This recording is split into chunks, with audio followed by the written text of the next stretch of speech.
All right. So, you got that cooling board from Illinois. Yeah. I got that our antique cooling board from Alton, Illinois, which is known as the most haunted small town in America.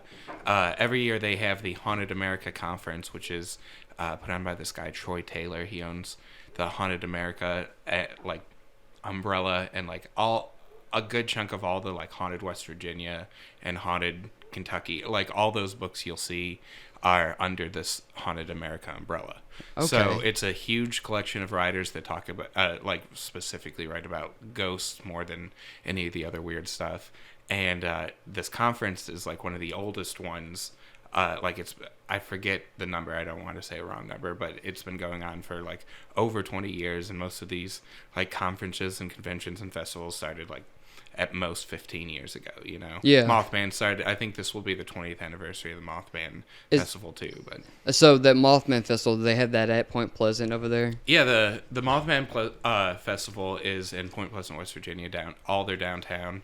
That's so cool. We've been going 8 or 9 years. The first year we went, there's 800 people, and last year there's over 13,000 people. So good grief. It's gotten to be this massive thing. If you want to go, definitely look at hotel rooms now. So. I totally want to go. At least even if I drive over there for the day, because it's only 5 hours from here, isn't it? Yeah, just maybe a little less than that. Oh, really? Yeah. So. Yeah, I totally want to go check that out. So, the little dolls in the far left corner. They said something about everything there had a demonic spirit attached to it or a dark spirit attached to it. Not everything over there, but in that corner there's actually a demon box, which is okay. Maybe that's what I remember. Into it. Yeah, that's crazy. Where'd you acquire something like that? From actually a local ghost hunter here. He was his name's David, and he was on a ghost hunt about 3.5 years ago, and had something attached to him. And him and his ordained minister friend tried everything they could to get it off of him, exorcisms, blessings, everything they could, and nothing worked. And his health was declining. He was a prison guard at one point and couldn't do his job any longer. Oh my gosh! Just kept getting worse and worse. And then they came up with the Dybbuk box ritual, basically, which Dybbuk is an ancient Jewish spirit, and this is the only thing that ever worked. So. We have the demon box in our museum over there. That is insane. Yeah, so he's gotten much better immediately after he got this thing off of him. And his baseline when he had it was he was always nauseous and always had headaches. And those are the two most common things that are reported now when people stand over there. Really? More sensitive people. Yeah. No kidding. Yeah. The first time he dropped it off the end of the day one day, and so we just had him put it down, and then the next day. I came and rearranged everything around the box to make it look nice. Yeah. And that took 3 minutes, and I was so nauseous that I had to go lay outside for 15 minutes. Are you serious? Yeah. And then my one employee came in, I didn't tell her, and she started dusting and got over there and immediately started complaining of getting a headache. So I was like, all right, I have to dust today. Oh my gosh. That's insane. Yeah. I know my Aunt Connie, she hunted ghosts and stuff like that for a while. Oh, that's cool. And I went with her up to Waverly Hills to check that out. And we did this little house below PC High School. It was this little brick house. Her buddy said that his dad or something died in there. Can't really remember, but we went in there and did an EP and got a little hit in there and stuff. So I definitely had my fair share, of paranormal activity. I swear I've lived in some haunted houses before. Of course, I told you my goblin story. Yeah. That's awesome. You've heard about that. And, something strange went on there. Something out of this world, obviously. Yeah, absolutely. Definitely not natural. But what was the one thing that kind of drew you to this lifestyle, this, Well, I was predisposed to this when I was younger. My favorite shows were the X-Files and Star Trek: The Next Generation and Unsolved Mysteries and stuff. So I grew up always on this kind of stuff, but a lot more on the skeptical side. I didn't really believe it, but I was fascinated with it all. No, the guy that owns the Paranormal Museum was a skeptic. I still consider myself an open skeptic these days. Would you consider that good practice for this type of thing? Yeah, it's always better to. I mean, you don't want to. There's a happy medium, I think. If you're too set on disproving all this stuff when you're going into it, you're closing yourself off. And I definitely think that intent has a big factor in like finding evidence or even like following good investigation. Like you can't be biased one way or the other, you know? Yeah. And so that's why I consider myself an open skeptic. I don't want to disprove any of this. I want it to all be true, but I don't want to trick myself into thinking it's all true. See, I think a lot of people have a hard time with that is, you know, you don't want to disprove it, but you want to go that route to where you almost would. Yeah, you know exactly. what I'm saying? And we want it all to be real. I want, you know, Yeah. all this stuff to be real. And, you know, I've had some things that have happened that they seem more than real. Exactly. You know? Yeah, so I always watch that kind of stuff. And then when it got to be when I was in high school, there started to be shows like Ghost Hunters and stuff. Oh, yeah. And my friend Zach and I, like, got obsessed with these shows. Zach has a similar story that he loved that kind of stuff, but he was probably even more skeptical than I was. And because we lived in Somerset at the time, we didn't drink. Like, there was nothing to do for high schoolers, so we went out and started ghost hunting.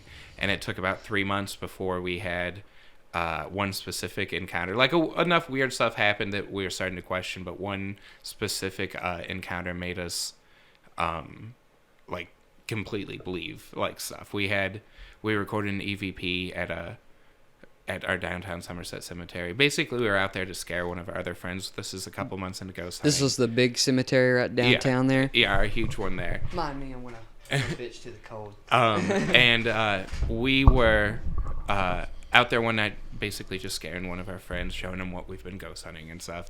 And we had an EVP, or an audio recorder going, and Zach tried to take a picture of me, and the batteries died in his camera. And on the audio recorder, you can hear him say, "Kyle, I don't think it's going to take it." And then fast forward to being home, we're listening to the tape, and we actually hear a female voice break in and mock him and says, "Going to take it."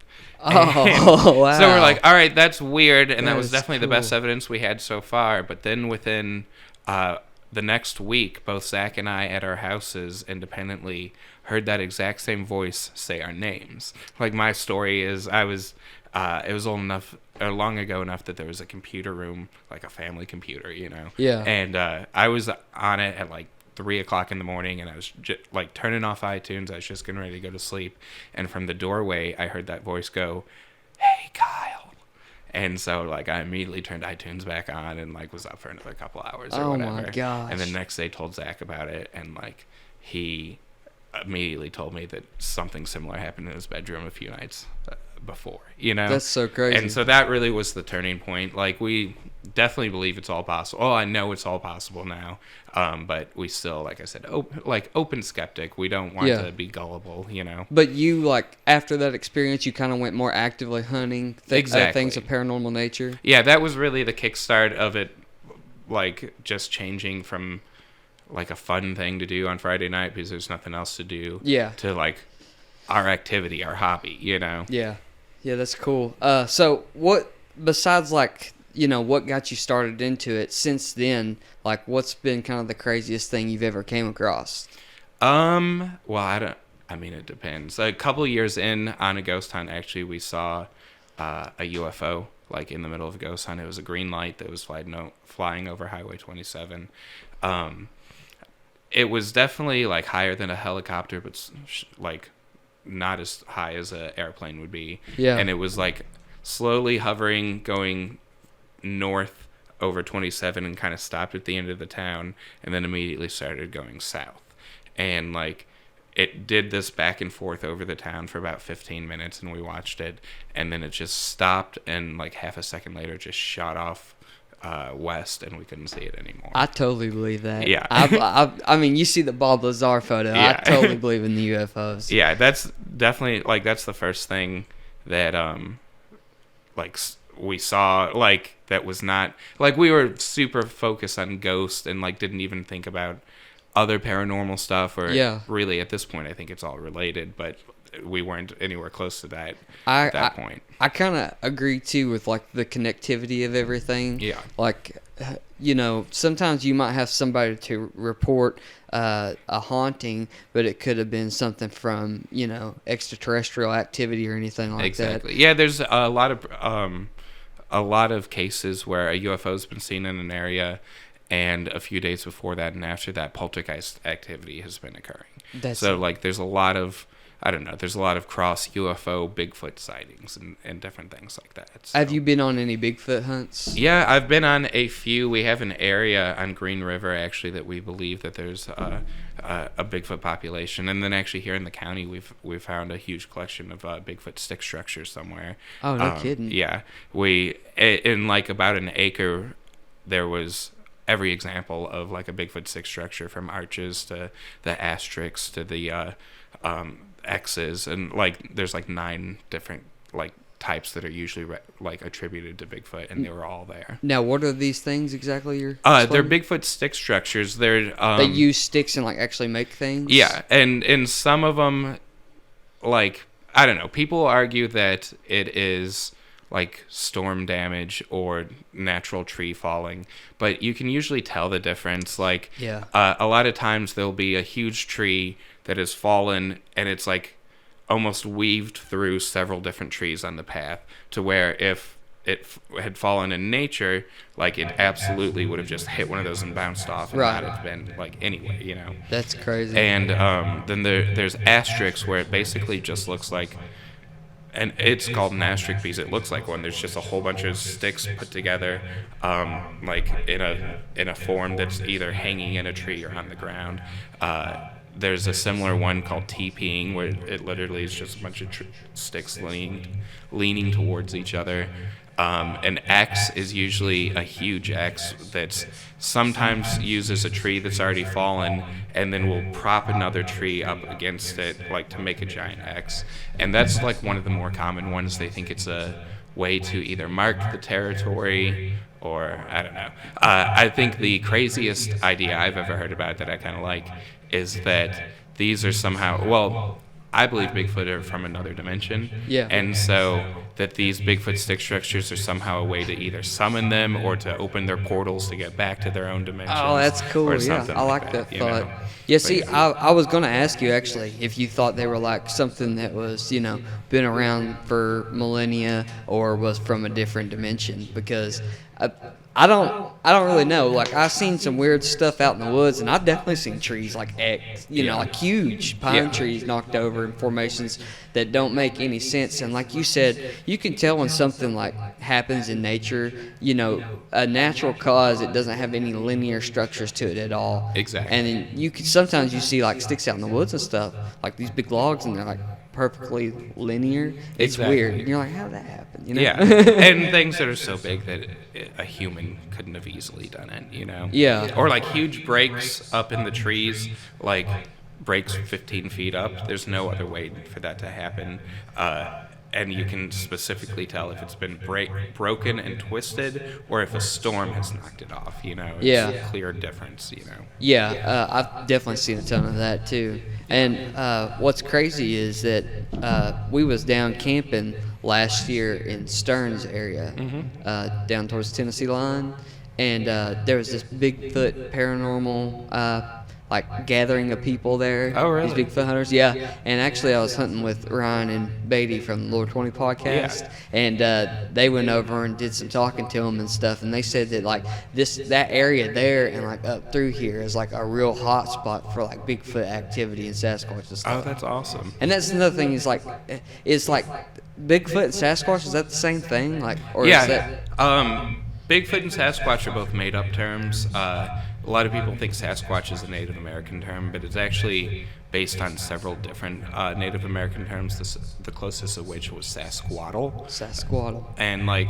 both of them are made up by white dudes, and they, like, Bigfoot wasn't around until the 50s. Sasquatch was around a little bit before that. But before that, all areas called them, like, their own nomenclature. Like, here we called him the Wild Man, and we referred to him just as the Wild Man that came out, and like most of the Kentucky area referred to him that way. In like Georgia, they called him the Wood Booger, which is really where the boogeyman comes from. Oh, really? Yeah. So is that derived from that? Yeah, exactly. That a booger was like a scary thing, you know, like wood booger, and then there was other types of boogers that were like spirits, you know. Yeah. But yeah, wood booger. In Florida, he's called the skunk ape, which actually there's a photo of him and it was uploaded to the Miami-Dade Sheriff's Department, and you can check it out online. But he looks a little bit more orangutan-y than you normally think of. Like kind of longer appendages. Yeah, and stuff he's like that? in the shot. He's like hunched over. Yeah. Like he has definitely a hump to him.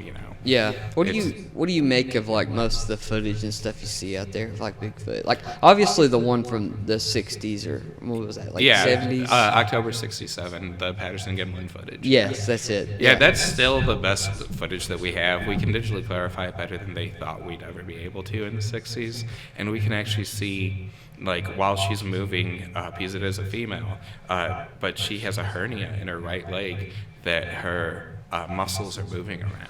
Really? And, like, at the same time, Hollywood was filming Planet of the Apes, so that was the best kind of monkey costume they could come up with. They could barely even talk and stuff. Yeah. And so it would have been physically impossible to fake like a hernia with muscles moving. Oh, for sure, because they barely even had the mouths moving on the old Planet of the Apes movie, So that's still the best evidence we have. And I don't know. There's obviously, if you get super conspiracy theory about it, the government, after they saw the Patterson-Gimlin footage, decided they better start, censoring all this stuff, and that's why you can never find a good one.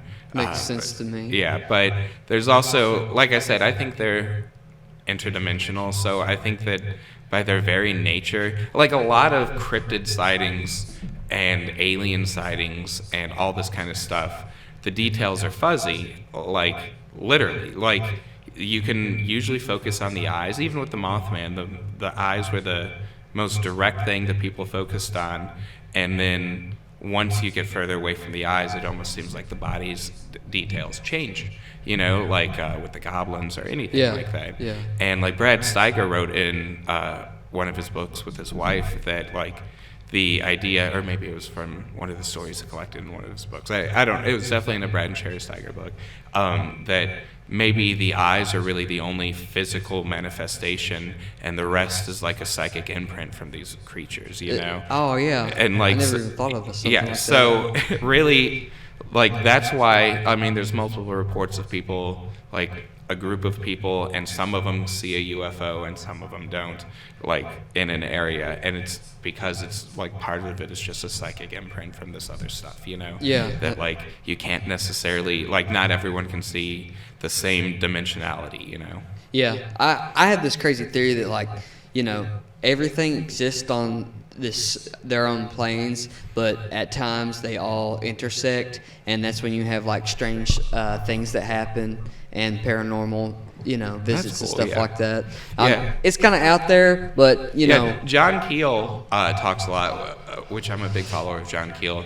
He talks about window areas, and like Point Pleasant, West Virginia was one of them, specifically in the 70s. If you're keeping up with the Hellier stuff, they kind of claim that right now Somerset's one of these window areas.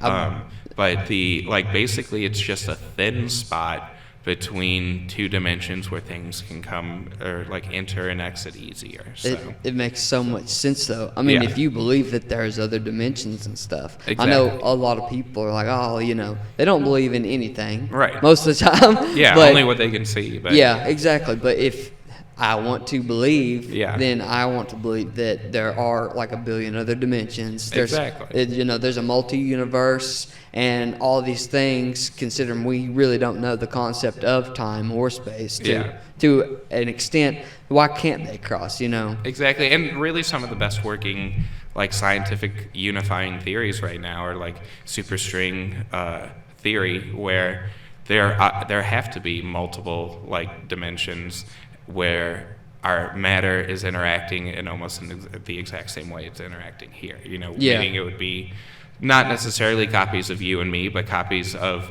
humans with the same attributes and like a very similar Earth, that it's the same particles moving. So like this is something that literally the scientists today read about in comic books in the 70s and 60s when they're growing up, and now are working on theories that help prove that this is very possibly the nature of the universe.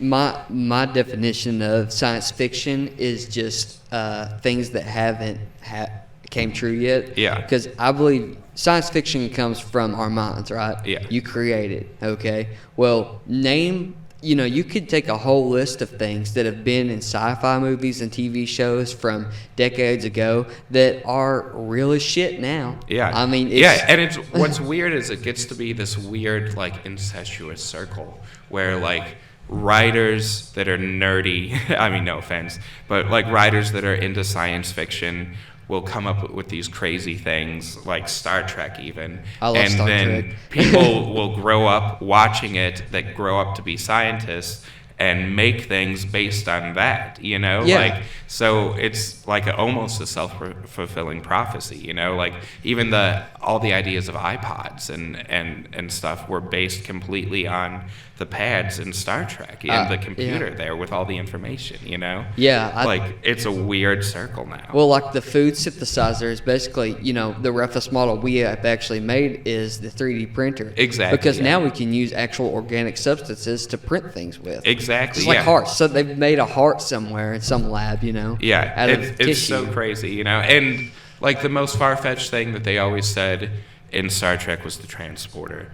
And really, the transporter, like, it was a late addition because Gene Roddenberry wanted the Enterprise to land every episode on the planets, but it would cost way too much money, so they just came up with the transporter. But then, even years ago, in a lab, I forget where, I forget all the details, but they were able to, like, transport one single atom, like, in a room, like, transport it. And, like, so even that, the most far-fetched thing in Star Trek, quote unquote, is maybe one day possible, So I actually remember reading about that because, like I said, I'm a huge Star Trek fan. Yeah. I have been since I was a kid. I also like Star Wars, but Star Trek is more like long-form science fiction, if that's what you like. Yeah, and I like that it's very world-creating, I agree. Like, Star Wars is awesome, especially the original trilogy. I don't really keep up with it anymore. Yeah. But, like, it was great to create this whole universe in 3 movies. Well, even, like, Beetlejuice, huge world for just an hour-and-a-half movie. Yeah. And, like, it was awesome. But Star Trek, like, really gets into the minutia of, like, the laws and, like, what planets are where. And then it's all based on reality, like, a projected version of reality where, like, they're on Earth, and, like, the Alpha Quadrant is where we would typically, like, first expand to, and, like, it's, like, just so well thought out, and, like, a good, like, thought exercise for what the future could be, Yeah, oh yeah. I was watching an episode not too long ago where they discovered an exoplanet, and they went up to it, and it was like a giant steel planet-sized dome. Yeah. And when they went in, it was an actual world in there, and the people in there had been suppressed for many years and didn't know. Yeah, exactly. But their ancestors were traveling colonists from another galaxy or something like that. It's so cool, but I always think of things like that in, like, Star Trek and, just a lot of science fiction. And the older shows that I watch and stuff, I'm like, oh, man, we had that today. Like, it doesn't look as bulky as that. It actually looks way better. Yeah. But like you were saying, the little pads that they used in Star Trek to, type on and stuff, that's our smartphones. Communicators or cell phones. Yeah, exactly. Like, it's crazy how it's gotten to be, I don't know. And, of course, there's the idea that Gene Roddenberry knew, like, some of what the future would be because he was familiar with the Nine, which I don't know if you're too familiar with them. No, it's these channeled entities. It's a very interesting thing that I don't know a whole lot about. But he ended up basing a lot of things in Star Trek on these ideas of the Nine and, like, all these, like, giant archetypes of, like, gods even that, like, there's the one original one where they go and meet Adonis or, like, some Greek god, and, like, he's just an alien, but he really thinks he's a god because of all the power he got from the belief of the human beings, Oh, so wow. he still acts like he is a god, and then he's mad that Kirk and them don't worship him, and like, it was very clumsily handled in the 60s, of course, but, like, that's a very deep thing, like, that he was as disappointed in his children as they were as disappointed as these gods were these like creeps just like sucking all the belief energy, you know. Like, Oh yeah. it was very like, I don't know, weird, you know. Yeah. And yeah, he got a lot of his ideas from not exactly magical sources, but things similar to that, you know. And like even the idea of the nine is like a really crazy thing. The nine are these nine intelligences that were channeled, and were kind of the basis for a lot of channeling that's happened since then, and like are always seem to be lurking in the background. And I don't know. Do you know when all that came about? Like the nine? nine? I think the nine was, I could be wrong here, I think it was like the 40s. Like, really? So it was something that Gene Roddenberry would definitely be familiar with, you know. Yeah. Could have been the 50s. It was somewhere around there. So kind of like around like Roswell time, stuff like that. Yeah, exactly. Okay. Yeah. See, that's like kind of like those windows you're talking about, you know. Yeah. Well, 67 is a, I don't know. I have to think about 1967 because, you know, the majority of the Mothman sightings happened during 1967, including the bridge falling in December. In October of 67 is when the Patterson-Gimlin footage was done. And the summer of 67 was also the summer of love, where millions of people are, for the first time in thousands of years, like focusing on love and like meditation and peace and promoting this kind of stuff. Yeah. I mean, obviously that's an idealized version of exactly what happened. But, you know, it's like in their minds, they thought they were making the world a better place, you know? And so it's so weird to think of all those things just coincide with each other. And like, what if what was going on at that point, you know? Psychedelic drugs for sure. Well, and that absolutely like can open portals to these other places. I totally believe that. You know, shamans have been doing psychedelic drugs for as long as there's been shamans, you know? Oh, yeah. And that's just accepted that, yeah, they're going, like, you do ayahuasca and you go to the land of your ancestors, you know? Like, that's just like, that's what happens, you know? That interests me a lot, especially, like, you know, seeing the interdimensional beings that, you know, rip out bad parts of you and they replace it with good, you know, spirits and stuff like that. Like all that, it's not just talk. It has to come from somewhere, I believe. Just like, you know, when people tell stories about ghosts and stuff like that. Like, you know, personally, I think it's like planes crossing. And, you know,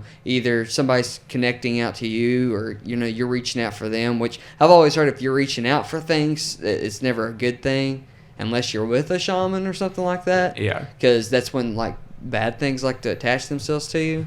Yeah, and there's definitely that thought, like for David even. Like, but I'll be honest, nothing like that's ever happened to me. And I think part of it is, like, getting back to intent, you know, like, I think if you believe enough to give these things power, that they'll have more power over you, you know, like, and I don't know if it's that, I mean, I've always been kind of a tongue-in-cheek, like, things are funny to me more than, like, serious, you know, and so we've even taken that, like, we're serious on ghost hunts, but we still approach everything with kind of a laissez-faire, like, tongue-in-cheek, like, not take it too seriously because then you'll get wrapped up in something, you know? Yeah. And so we think that that's actually, or I think that that's actually part of what helps, like, protect you, is that you don't, like, I think if you're constantly in fear of, like, when you're going out on ghost hunts, like, yeah, a demon's going to get me and attach, like, that's like a magnet, almost a beacon for it. That's kind of why I kind of stopped doing it, because I always had this fear in the back of my head that, like, you know, I'm going to look down the wrong hallway with this feeling inside of me, and it's going to latch itself to me, you know, and especially now that I got kids, I'm like, okay, I'll go, but I'm going to, you know, take my distance to it. Yeah, and I definitely think that has a lot to do with it, like, your own mindset, like attracts like, you know, and there's a lot more of a psychic ability than I even recognized when I was younger. Like, psychic ability is one of the last things I even thought was possible. Even when I was starting the museum, I was still at a place where almost every psychic I had ever met was an idiot, and, like, I didn't, you know, like, but I'm now at, like, I don't know. We look at things much more in, like I said, the paranormal unified theory line, which there's not a paranormal unified theory, but, like, that there could be, and that all this stuff is interconnected, and that a lot of it has to do with your own perception, and that reality can change based on your perception, and like that's why anything that's ever possible happens, because it's possible, you know? I believe that. I was actually me and him were talking the other night about like when you hit a deer, like does that deer come into existence when you think about it hitting your car? And he was like, well, what if the deer thinks you into existence because it wants to hit your car? And I was like, I don't know, man. Any of it could be true. I don't know. Yeah, I definitely think that, I don't know. I believe that we're all consciousness. Like, it's different than, you know, the classic selfish psychological thought is like, I am all that exists, and like I close my eyes and you guys, like, this room isn't even here because my eyes are closed, you know? Yeah. But I think it's a little bit more than that, because I do believe that that's some aspect of that's true, but I also believe that you're as an equally valid consciousness as I am, and he is as well. So maybe if all three of us closed our eyes and thought this room didn't exist, it stopped existing. But like, I think that we're all valid, and all together we make this collective reality, you know? Yeah, I could see that. I've never really thought of it that way, but I could totally see. And even like right now, like, I think things get worse because people think there's a possibility of them getting worse, and they start feeding it with their fear. Like the coronavirus. Yeah, exactly. Something like that, you know. Yeah, where it's like a serious situation, but it can get more serious because people are always like focusing all their energy on it right now. Yeah. You know, and so it's almost giving it like a breath, you know? It gives it life. It exactly. feeds it. Yeah. So, I mean, I'm not 100% new age. I think if you have cancer, you should go to the doctor. I don't think that you can just think that cancer away. I definitely, you know, I want to make sure I'm not crazy, you know, but I do think that there's a healthy part of reality that's based in our own minds, you know? Yeah. Yeah, I don't know. There's so many things out there, like when it comes to like magic and all this kinds of stuff. Nobody really knows what reality is. I mean, we can define it to the best we can, to like down to atoms and stuff like that. Yeah. But how sure are we really what all is real and what's not? Exactly. You know, and that's the thing with like psychedelic drugs and things like that. Like, do you see the reality for what it truly is, or are you seeing other dimensions? Just like, you know, when people have like really big religious things happen to them, like, are they crossing over? Yeah, and there's an idea that all of those states of mind are similar, that like even a schizophrenic person's mind is set up basically the same way as someone that's tripping's mind is, you know, that like tripping's a temporary version of psychosis, you know? Yeah. And so like the shamanistic like people that meditate and don't eat, and like they're altering their minds, they're just not taking drugs, you know, but they can alter the minds in the exact same way, you know. It's all so cool. So I want to talk what you can about what the internet wants to hear from you, which is what brought you to the goblins and kind of like the, you know, all that dark stuff that's going on. What kind of led you into that personally? Well, yeah. So, of course, like I said, we started ghost hunting in Somerset, and this is where we live, but we've also thought that this is also a special place, you know, that things are always different here. And, like, even, I don't know, there's always been such a plethora of, like, Bigfoot sightings and UFO sightings and ghost haunted places and true crime and conspiracies and cult rumors and all this stuff in this small county of 100,000 people. No, 80,000 people, you know? Yeah. And we've always thought that that was so strange, very Twin Peaks, that like we have this small town veneer that everything seems to be normal, and then there's a giant hiccup where our sheriff's murdered in this crazy bid to try to get the office that's foiled immediately, and everything's crazy for a month, and then it all goes back to normal in this sleepy little small town, you know? Yeah, it's super storybook. Yeah. By the way, you cold or anything? No, I'm good. Are you sure? Yeah. Okay. I don't have no heat, but but yeah, so like we've always really thought Like, we've been everywhere investigating, but we've always thought this was a weird place. Do you believe this is like a gate, like Somerset is like a gateway to like more activity? I think that every place is magical, but I definitely think that this place is closer to some liminal other world than others. You know, like the Appalachians have always been a very like magical and like deep place. Like even most magic rituals and most magic thoughts are about, you know, nature and everything. Well, fairies and exactly things like that nature. Yeah, and so like that's literally getting us back to like the very basics of humanity, and I think we're closer to that, and we've always been closer to that in this area, you know. And like we still, I mean, yeah, the desert's still powerful, you know, but I think that life has something to do with it, and we're such a rich abundance of life. Oh, for sure, definitely, you know? Here, yeah. And like I think we're just close to this liminal spot, and you know, I've not always lived in Somerset. I've lived when I moved here in '98, and then in 2007 or 8, I moved to Lexington for a while. Then I lived in Whitesburg, which is eastern Kentucky, and I moved back here. And here's just always been different, you know. And I never planned on settling down here, especially when I was younger. I hated it here, but there's always been a drawback. And like now I have all these ties here. And of course I'm always been into this weird stuff, even when I've had not weird normal jobs, you know. Yeah. And have lived different places. I've always tried to collect stories, but it's never seemed to be as rich as Pulaski County, you know. That's awesome. And we just me and my friend Nathan have just always talked about this. Nathan's actually a relatively new friend. We just really met last year. We met the year before, but we really started hanging out last year.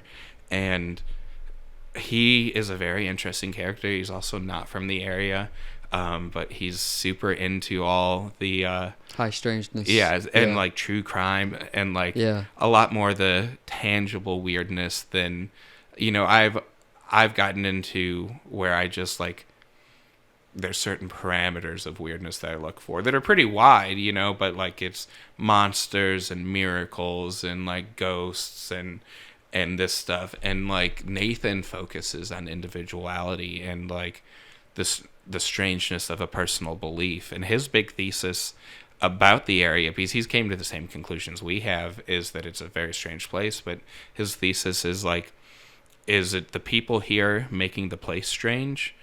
Or is this place strange and it's making all of us weird too, you know? Yeah. Because we have a high amount of, you know, weird, like strange characters, eccentric people, mental health, you know? Like, we have a lot of different people here in a small town. And we had the highest murder rate in Kentucky. Yeah. And throughout the whole state. Yeah. I looked up the whole map. Yeah. And it's a big hot spot right over Somerset. I mean, it's crazy. It's absolutely insane that, I don't know, Somerset just has all this. And so we've always, like, kind of thought about that in our investigations and stuff. And, of course, like, before the museum ever started, we were still focused. Like, my friend Zach and I would give local ghost hunting 101 classes or, like, take people out on ghost hunts locally or, like, organize trips to go to Waverly or like, you know, we did a lot of this kind of stuff before you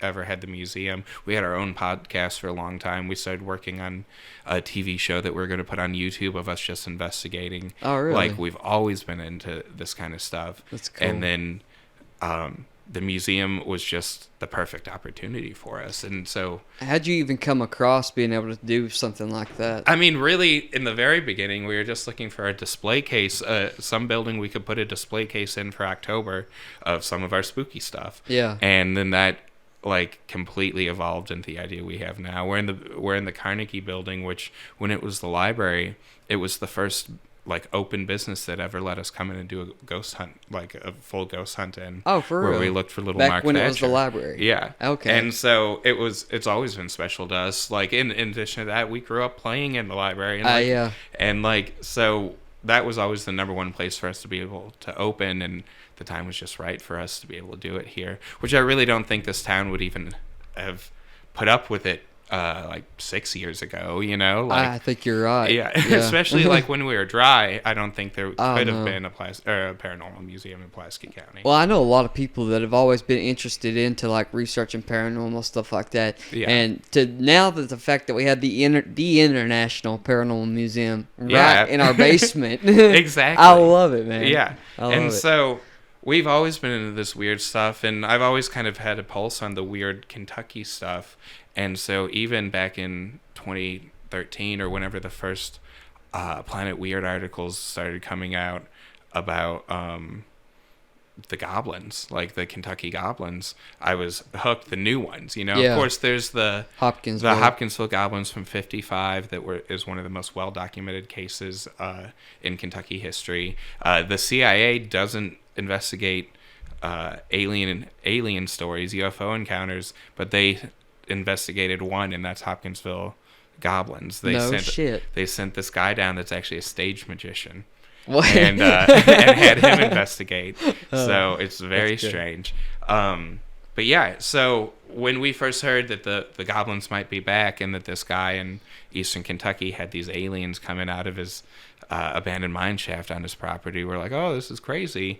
And I mean, I've incorporated that story into the museum over the years, and like when we talk about weird stuff, and then of course that eventually evolved into Hellier, and season 1 came out, and I was hooked. I thought it was awesome, and especially I thought it was great for the lore of Kentucky. It was like I literally have a paranormal museum in Kentucky where I talk about weird stuff all over, but try to focus on local stuff. And here it is, a brand new awesome documentary about our backyard, Dude, that's what's insane to me, especially, I watched the first season, and I was, same as you, I was hooked. Yeah. And then, I seen the second season, and it blew my mind that it led to our town. Yeah. But now, everything that I've seen in your museum and all the things that I've heard just, sitting up there talking to you and Nathan about this town, why not? Why wouldn't it lead to it? This is literally like the spear tip. Yeah, it was amazing. Like, as I said, I lived in Whitesburg, which is in Letcher County, the same town, or the same county that Jenkins is, where they're in that cabin in season 1. Yeah, I remember and that. Like the best UFO sighting I've ever seen was when I was over there. It was like within 500 feet, and like, so when eventually, like, I had met Greg and Dana at CryptidCon a few years before and talked to them about the museum and stuff. They were like very honest seeming, like definitely honest seeming people, and like legitimate, and I thought it was awesome that they had a traveling museum. We talk about whatever. Yeah. And then in August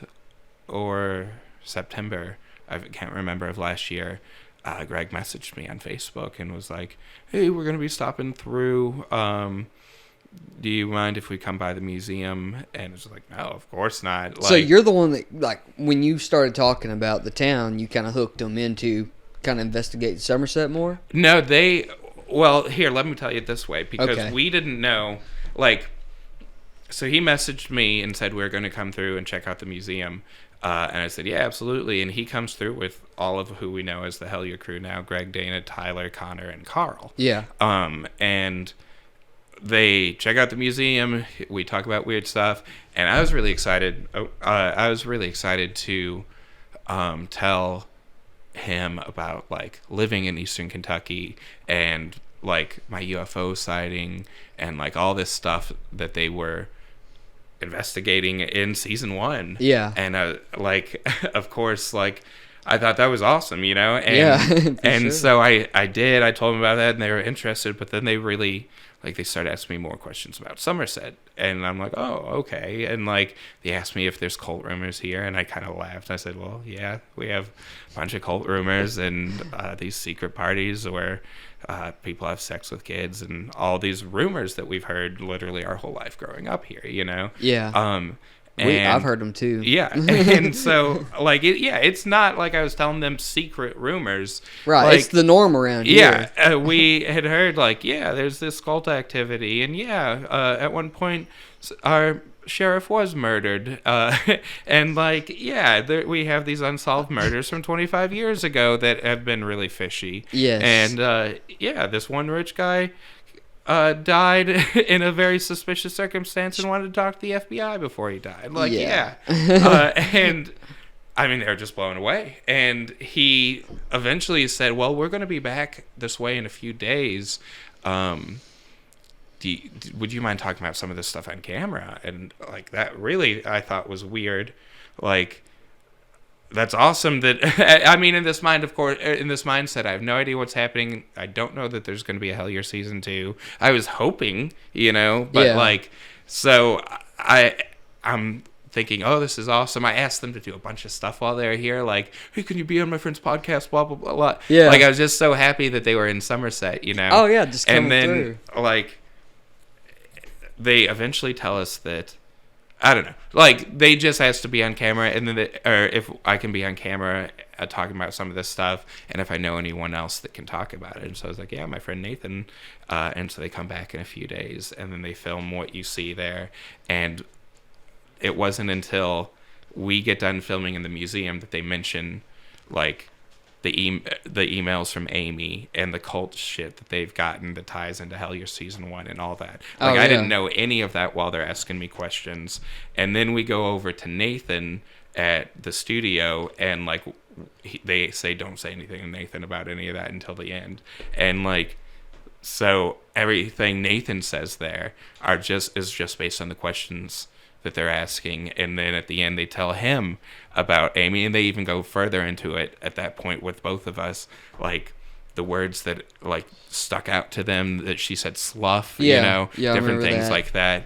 And like, that was just so mind-blowing. But we didn't even know Amy's name at that point, That's insane. And like, so Nathan and I have been working on well, it's Nathan's baby, but I had been like interviewed a little bit, but because of Hellier, now I have a much bigger part in it all. Yeah. But Nathan had been working on the Pennyroyal podcast, which is basically a year in the life of this town and the high strangeness. And it starts pretty innocently with a guy here locally that thinks that he found meteorites in his yard. Well, I actually was talking to Nathan the other day because I was telling him about hearing like 4 or 5 things enter the atmosphere when I was deer hunting. Really? Yeah, and he was like, what time frame was around that, Yeah. Like, asking me this, and I was like, well, it was like late deer season, like late November into December.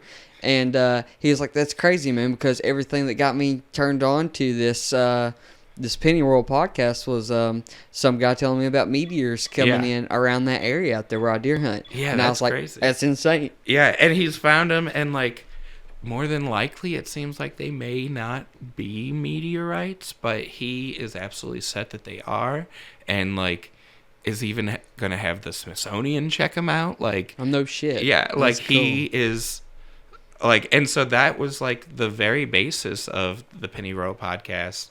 And then eventually it gets into some of the like true crime rumors and stuff, and we were gonna lightly brush on the cult stuff, like in Pennyroyal, and then Hellier happens, and like, they ask us all this stuff, and so I even know someone that claims to be a victim of these cults, and so I happened to ask her, like, the next time I saw her, like, hey, do you know the word slough?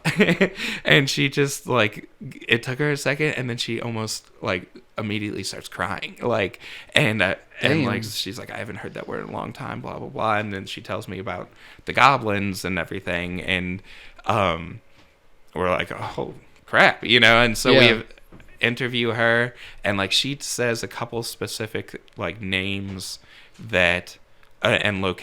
she gives us a location of where this stuff supposedly is happening, and we're not super believing that she was, we're still pretty sensible people, we're not going to believe that she was just on her word, like a victim of a cult where she was made to kill other children and stuff, but then she like gives us a location, and I just go ahead and look up the location, and it turns into this like 3-month-long discovery that Nathan, Darian, and I have been doing, of looking through like rumors that have been attached like, I don't know. I'll just give you some highlights, like, that we have found, like, direct connections from Somerset and, like, big players in Somerset and the JFK assassination. Yeah. We have found ex-Nazis in the area. Oh, my God. We have found worldwide financiers creating empires and moving them to Somerset, Kentucky, and then dying in mysterious circumstances. And all this stuff is all related to what this one woman has told us and what the Hellier people are looking at. It's all like just drawing in to like one single destination, one point in time. Like all this. Yeah, it is one destination. We like I said, we had no idea what they were doing in Hellier. We didn't know that they were here doing rituals in our caves. We didn't know that. I thought they came and visited me the first time and then went back to Hellier. And then a few days later when they came and filmed, I thought they were coming back from Hellier. Yeah. They were in Somerset the whole time doing the crazy shit we see in Hellier, too, you know? Yeah. And, like, so those caves that they do the ritual in are literally less than a mile from the area we end up finding through our investigations of this cult activity. That's where I went out and looked and found that mines. And, of course, like, we can't go into details about any of it, obviously, but it's so, like, we didn't know that Amy woman. We have been on a completely different path, but our trajectories have led us to exactly the same place in all this weird cult, goblin. Like, we don't want. I can't sit here and tell you, yes, there is a cult in Somerset, Kentucky, raping children and murdering them and sacrificing them to old gods. Yeah. I cannot tell you that, and I cannot tell you I absolutely even think it's possible, but it absolutely is, you know, like it totally is. Yeah. Like, it's so weird that I could even say that, like, I don't know. We're very sensible, and this whole time I've been waiting for the one piece of evidence to come out that, like, explains it all. Oh, well, these people are here because of this. Obviously, this is the normal reason why everyone was here. Yeah. But that piece of evidence still just hasn't been here. Like, we still haven't seen that, you know? Yeah. It's absolutely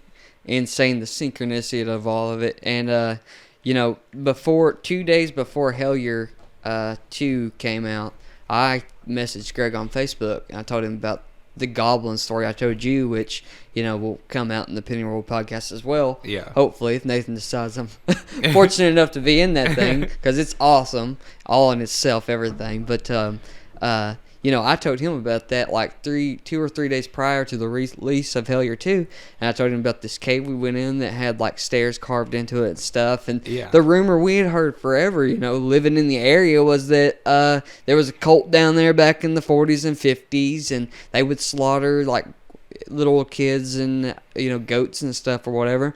But I always thought it was like, you know, for demonic purposes, like, you know, Satan kind of stuff. Yeah. But then, you know, I start collectively putting everything together, and then I'm watching Hellier season 2 and like put my own story together, and that's when I run into Nathan one night down at Jarfly, and then I meet you, and we all get to talking about this stuff. And just like, if you got so many people that are putting their own little personal things together, and it all pointing towards the same spot. Yeah, it's a puzzle we're putting together. It's so and weird. You have a piece, and they have a piece, and we have a piece, and the picture that it's putting together is not the picture that any of us thought was on the box when we started the puzzle, you know? Yeah. Like, and it's just gotten so much crazier, but all of these weird, obscure pieces are fitting, you know? Yeah.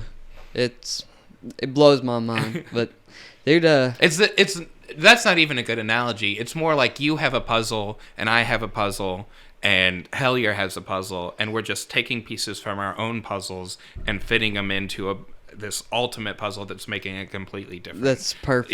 Yeah. Yeah. And I never really believed any of, like, the pan stuff, but I also believe, like, mythology and, like, things of that nature, like, of real olden days, is, like, true stories that have been passed down. Yeah. Like, I think anything that's written down comes from somewhere when it comes to things like that. Yeah. But, you know, I never really looked at Pan and stuff like that, and this god they keep talking about in Hellier and stuff. And then I figure out, you know, he's the woods god. And, you know, he's the basis of everything. Right now, the world's in a pandemic, and that's absolutely where that word comes from. We're all in a panic, you know? Yeah. Like, that's exactly where that word comes from. That's insane. I didn't know that. Yeah. Like, it's so crazy. Yeah, one of the rumors, or one of the things that people said about Pan, was that if you stared at him in the face, he could make you go insane, like create complete panic in you. No shit. Yeah. So that's crazy. I did some research about how, like, you know, hunters would go out and they would try to summon Pan and stuff like that, and how he was the sex god of the nymphs and stuff like that, and all kinds of crazy shit. He's crazy. Yeah. Like, if he wanted to, you know, do something to you, that's exactly what he did. Yeah. You know, when he did roam the woods and stuff. And I don't know. I never got into it before, but now I'm like having to do so much research just to get caught up. I mean, there's so much lore. There's so much strange things. And just like you said, the fact that, like, it feels really special. There's something with this town, this county. Yeah. It feels like I've been to Waverly Hills Sanatorium, and that was creepy, and I got my own vibes from it. But, you know, I've always had this strange feeling my whole life growing up here. Yeah. And, you know, to turn the page and all this stuff starts happening. Yeah, and all the things that even Nathan mentions in Hellier, and we'll go even further into depth in Pennyroyal, but about the 37th parallel and what's known in NASA as the Kentucky anomaly with our gravity situations. We have found even more maps and stuff of, like, weird things that have happened here. The quartz that lays under all of our feet here that amplifies everything.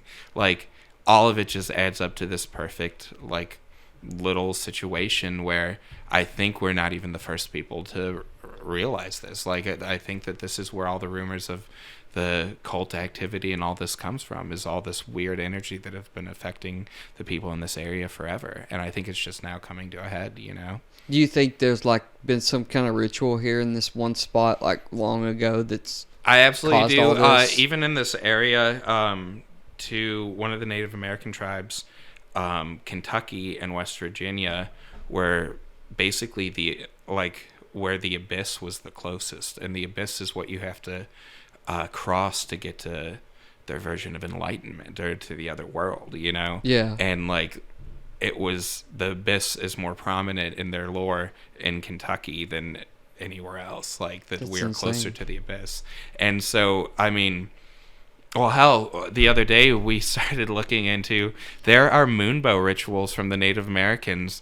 Like, we have at one point there was 2 moonbows in the world, and the other one was Victoria Falls, and they had an earthquake, and we now have the only moonbow left, the only continuous reliable moonbow left in the world. They appear like at Niagara Falls sometimes and other things, but ours is the only one in the world that's at clockwork on specific days, and you can set a calendar to go see it. No shit. And we have found Native American rituals that are based solely on the moonbow, and that means you can't do them anywhere else in the world, and they have to do with the medicine wheel, and, like, you get, like, for thousands of years people have came during the moonbow to get blessings and all this different shit, and that's 40 minutes from us now. Yeah. You know, that's like, right down the road. That's in our area where no one else in the world can do it. Wow. You know, and, like, it's just so crazy to me that, like, this area is just so rich with this stuff, and I think that the energy is just so different, and that it reverberates in people's minds. That's what I believe a little bit more than even the cults, for the most part, is that we all, like, process energy and vibrations differently in our heads, and the energy and vibrations are so much different here because of the quartz and because of the gravity anomalies and all these other weird things that are happening, that it affects people's minds differently, that it is a strong energy, and that the energy by itself is neither good nor bad. It's just this super strong magical thing that people can interpret each other way. Like, I don't think we live in a negative, bad, evil place at all. I think we live in a beautiful, magical place. I do too. I think, and what's weird is, like, late August, it feels like that's when it's the strongest for me. Yeah. And you know, that's when I and like you said, you think you can pull from it, make what with your own brainwaves what you can, and you know, it's so strange that you can be a negative person for so long, and then the day, you know, you decide to be a more positive person, if you apply those things, physically, they become. Yeah. And I think this, for me being here, it was really strong for me. As soon as I started wanting to be more positive person, and I could like draw that energy, and it helped me, and everything around me in the physical world changed. Yeah. And so I totally believe it all. Yeah. But, and I believe it can. I think if someone wants to use the strong energy for negativity, that it can be done, and it has been done. But I think that it's all like your own intent. Like, it goes back to your own personal intent and your own personal filters of how it reverberates in your own body, Yeah. And like, I think I don't think that's the biggest disagreement I have with the Hellier stuff. Not that they even say it, but like people on like the Reddit subreddit, or the Reddit sub for Hellier, will say like, this is an evil place, they need to go shut it all down. It's like, no, it's not an evil place. It's a strong magical place, but some people will be evil with it, and like, not everyone is. We have beautiful, like, we have such an arts revival here that happens, like, that is bigger than most small towns arts communities. Like, we have multiple art centers, and we have dozens of artists that, like, we have murals being painted all over our town. Yeah. And like, I think that that's just one example of the beautiful energy, like, being like channeled for positive, I agree, and I love it all. Exactly. I love all the positive vibes that I've gotten from the town, especially within the past couple of years. It seems like it's increased. Yeah. Yeah, absolutely. And I think that's just more people trying to pull from that energy. Yeah, and that I think it's maybe easier, like, easily accessible right now for some reason, That's so it's cool. just more close to the top, Yeah. Like I said, I don't think 6 years ago I could have opened my museum in this town. And so it's just beautiful that we're in a place that can support, like, my museum, and there's several weirdos. There's your podcast, there's Lore 20, there's the Paranormal Road Tripper in town, there's a couple paranormal authors. Yeah. Like, it's all existing. Even our zombie walk that has thousands of people come to it. Yeah. Like, and not only that, but it survives it like supports the uniqueness of our arts, like our arts living community, and just has, like, we have distilleries coming here, and breweries, and it just keeps increasingly getting bigger. Yeah, and I definitely think that the liminal space of having, like, diversity, of having these new things coming, and it not just being the same business as usual, helps to stir up the magic and keep it active, Yeah, I agree. And I love your museum, man. I think you. it's awesome. I love going in there. Awesome, and thank you. I think we went twice, and like every time I go in, I see something new, or something I didn't see the last time, that I might completely missed. And then, there's things every time that draw to me, like the last time I went in, the alien room, the UFO room. Yeah. That one, dude, I couldn't stop staring. I was going to spend like 3 more hours in there just staring at stuff, I swear. But thank you. Yeah, we're always trying to change it too. And like right now we're working on our online store and our website.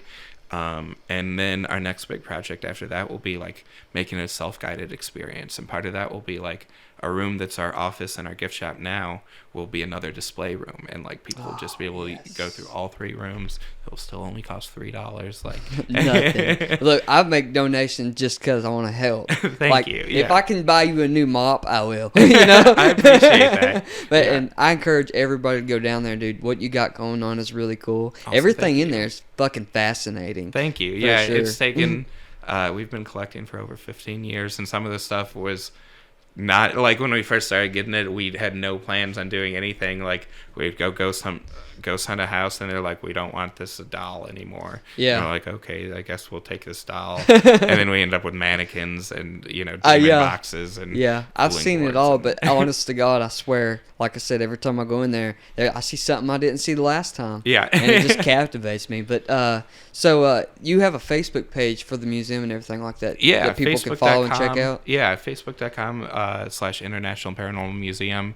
Our website is launched. It's still a work in progress right now, but it's just internationalparanormalmuseum.com. So it will have almost all of our information on it.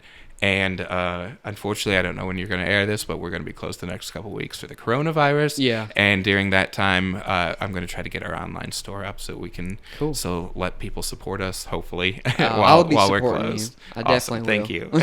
Yeah, dude, it was a pleasure having you on. Thanks for coming. Absolutely. Thank you so much. We'll have to do it again sometime. Yeah, of course. I know really you got enjoyed a it. billion more stories to tell. Yeah. I can tell. It's just. Oh, of course. I love talking about this stuff. All right, man.